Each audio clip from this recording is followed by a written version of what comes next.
কোরবানি যেহেতু একটি পরীক্ষা, আল্লাহ তাআলা আমাদের পরীক্ষা নিচ্ছেন আমাদের তাকওয়া এবং নিয়তের, তাই উত্তম পশু দ্বারা কোরবানি করতে হবে। কোরবানির পশু অবশ্যই সুন্দর, সুঠাম, শিংওয়ালা, হৃষ্টপুষ্ট হওয়া চাই।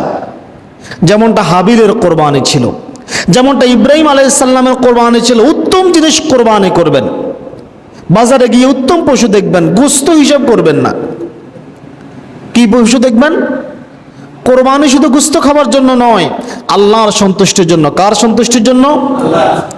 قال رسول الله صلى الله عليه وسلم عظموا ضحاياكم فإنها على الصراط مطاياكم।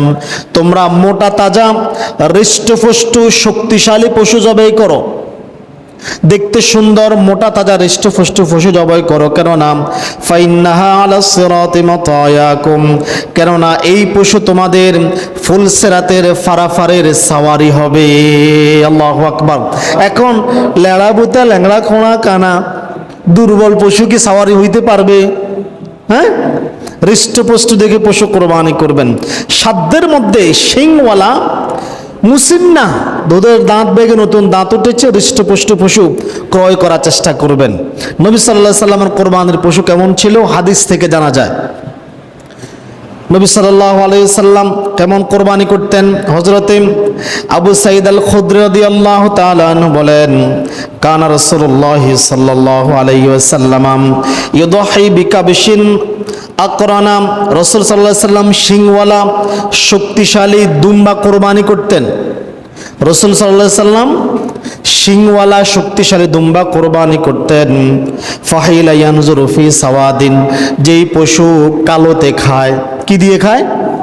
যেই পশু ফাহিলা ইয়ানজুরু ফি সাওয়াদিন, যেই পশু কালো দিয়ে দেখে, অর্থাৎ যেই পশুর চোখগুলি কালো, যেই পশুর চোখগুলি কালো। অতঃপর আবু সাঈদ আল খুদরি বলেন, ওয়ায়াকুলু ফি সাওয়াদিন, যেই পশু কালো দিয়ে খায়, যেই পশু কালো দিয়ে খায়, অর্থাৎ যেই পশুর মুখটা কালো। অতঃপর ওয়ায়ামশি ফি সাওয়াদিন, এবং যেই পশু কালো দিয়ে হাঁটে তার ফাওগুলিও কালো। অর্থাৎ এমন পশু কোরবানি করতেন যেই পশুর চোখ কালো, মুখ কালো এবং পা কালো। আয়েশা রাদিয়াল্লাহু তাআলা আনহার হাদিস থেকে জানা যায়, আল্লাহর নবী সাল্লাল্লাহু আলাইহি ওয়াসাল্লাম এমন একটি দুম্বা আনতে বললেন যা কালো দিয়ে হাঁটে, কালোতে শোয়, কালো দিয়ে দেখে, কালো দিয়ে খায়। এমন পশু আল্লাহর নবীর জন্য আনা হলে আল্লাহর নবী বললেন, হে আয়েশা, একটা ছুরি নাও, অতঃপর পাথরে ধার করাও, পাথরে ধার করাও।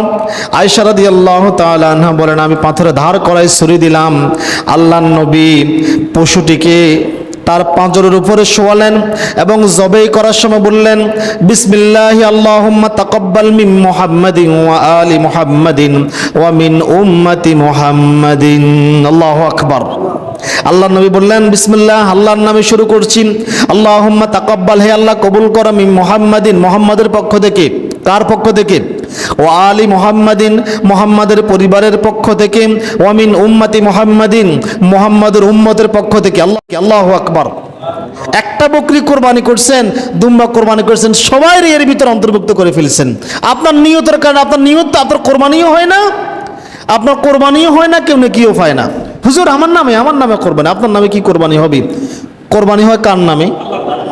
আপনার কি পক্ষ থেকে? হুজুর আমি আলী হোসেন, আমি নূর মোহাম্মদ, আমি নূর হোসেন, আমি আব্দুল্লাহ, আমার পক্ষ থেকে এবং আমার পরিবারের পক্ষ থেকে। এতে করে সুবিধা হবে কি জানেন? কোরবানির সব শুধু আপনি একাই ফেলেন না, আপনার পরিবারে যে ছোট্ট বাচ্চাটা আছে সেও কোরবানির মধ্যে অংশীদার হয়ে গেল। আল্লাহু আকবার। সেও কোরবানির নেকিতে অংশীদার হয়ে গেল। এইভাবে নিয়ত করবেন, এইভাবে নিয়ত করার চেষ্টা করবেন। এটাই কোরবানির নিয়ত। প্রতিটি পরিবারের পক্ষ থেকে একটি কোরবানি যথেষ্ট হবে। আর কোরবানির নিয়তে জবে করার সময় অবশ্যই মনে রাখবেন আল্লাহর নামে। কার নামে?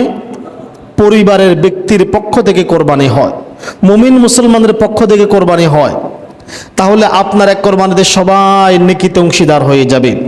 পশু ক্রয়ের পরে লাভ লোকসান হিসাব করবেন না, কারণ কোরবানি শুধু গোশত খাওয়ার জন্য, গোশত খাওয়ার জন্য, শুধু গোশত খাওয়ার জন্য নয়, তাকওয়ার জন্য। পশু ক্রয়ের পর বাজার থেকে আসার সময় আমরা স্বাভাবিকতায় কত হয়েছে মূল্য জিজ্ঞাসা করি, চেষ্টা করবেন না বলার জন্য, বলাতে অসুবিধা নাই, না বলার চেষ্টা করবেন। কেন?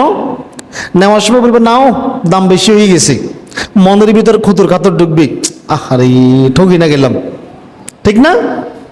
অথবা কেউ বললেন জিতছেন, মনের ভিতরে যাইতে তখন একটা অহংকার, আমি জিতছি, ঠিক না? না বলাটাই ভালো। কি বলবেন?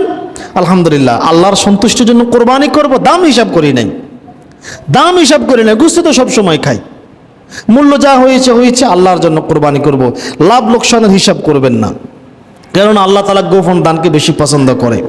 এখন হালাল পশুদের মধ্যে কিছু পশু আছে কোরবানির জন্য নিষিদ্ধ। বারা ইবনে আযিব রাদিয়াল্লাহু তাআলা আনহু বলেন, একবার আল্লাহর নবীকে জিজ্ঞাসা করা হলো কোন ধরনের পশু দানা কোরবানি করা উচিত নয়। আল্লাহর নবী সাল্লাল্লাহু আলাইহি ওয়াসাল্লাম বলেন, আল্লাহ নবী হাত দিয়ে 4 প্রকারের পশুর কথা ইঙ্গিত দিয়ে বললেন, যেই পশু স্পষ্ট খোঁড়া, যেই পশু স্পষ্ট খোঁড়া, স্পষ্ট কানা, যেই পশু স্পষ্ট রোগা, দুর্বল, জীর্ণ শীর্ণ, হাড়ে মজ্জা নেই, শুকিয়ে গেছে এমন পশু, এবং যেই পশু আহত, যার কোনো অঙ্গ কাটা বা ভাঙ্গা আছে। ফিকহি মাসালে বলা হয় শিং ভাঙা, কান কাটা, লেজ কাটা, কান ছিদ্র করা পশু দ্বারা কোরবানি করা কোরবানি উচিত নয়।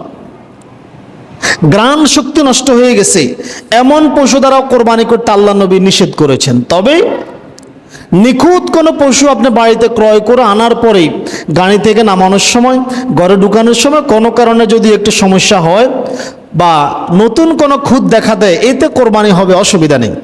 আপনি তো নিখুঁত পশু ক্রয় করেছেন, পরবর্তীতে ছোটোখাটো খুঁত ইনশাল্লাহ সমস্যা হবে না।